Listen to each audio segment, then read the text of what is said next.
అదే RTV app వార్తల్ని క్షణాల్లో చదివే అవకాశం ఉంటుంది. ఒక న్యూస్ పేపర్, ఒక టెలివిజన్ ఛానల్ మీ చేతుల్లో ఎప్పుడూ ఉంటాయి. బహుజన్ సమాజ్ పార్టీ ఆధ్వర్యంలో రాష్ట్ర వ్యాప్తంగా కర్నూలు అన్ని జిల్లా కలెక్టర్ కార్యాలయాల ఎదుట బీసీలకు 52% రిజర్వేషన్లు అమలు చేయాల్సిందే అని చెప్పి బీసీల సమరభేరి పేరు మీద ఈ కార్యక్రమాన్ని నిర్వహించడాన్ని చేతివృత్తిదారుల సమాఖ్య ఆంధ్రప్రదేశ్ రాష్ట్ర సమితి తరఫున సంపూర్ణంగా మద్దతు ప్రకటిస్తూ ఉన్నాం. మరి ఈ దేశంలో దేశ సంపద ఈరోజు నేటున్నటువంటి భారతీయ జనతా పార్టీ నరేంద్ర మోడీ ప్రభుత్వం గత 10 సంవత్సరాల కాలంలో మరి అడవులతో సహా మొత్తం మరి సముద్ర తీరాలు, నీరు మొత్తం యావత్తు దేశ సంపద అంతా కూడా కార్పొరేట్ శక్తులకే దోచిపెట్టడం జరుగుతూ ఉంది.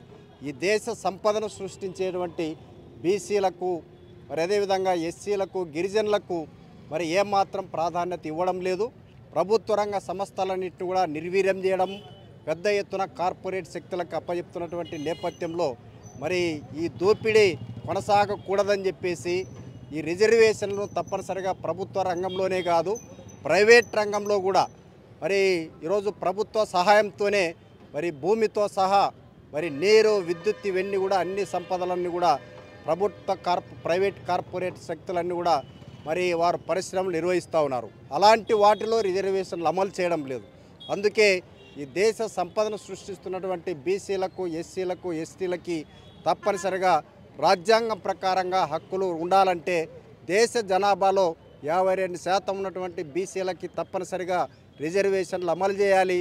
వారికి ఉన్నటువంటి అన్ని హక్కులను, రాజకీయ హక్కులతో సహా వారికి ప్రాధాన్యత ఇవ్వాలని చెప్పేసి ఈ నినాదంతో పనిచేస్తున్నటువంటి బహుజన్ సమాజ్ పార్టీ ఆధ్వర్యంలో చేస్తున్నటువంటి ఈ కార్యక్రమానికి చేతివృత్తిదారుల సమాఖ్య పూర్తిగా సంపూర్ణంగా మద్దతు ప్రకటిస్తూ ఉన్నాం. మరి మేము కలిపి ఈ అంశం పైన దేశవ్యాప్తంగా కూడా ఈ యొక్క కార్యక్రమాన్ని ముందుకు తీసుకుని వెళ్తామని చెప్పేసి తెలియజేస్తా ఉన్నాం. మరిన్ని వీడియోస్ కోసం ఛానల్ ని సబ్స్క్రైబ్ చేయండి. లేటెస్ట్ అప్డేట్స్ కోసం వాట్సాప్ ఛానల్ ని ఫాలో చేయండి. అండ్ లింక్ డిస్క్రిప్షన్ లో ఉంది.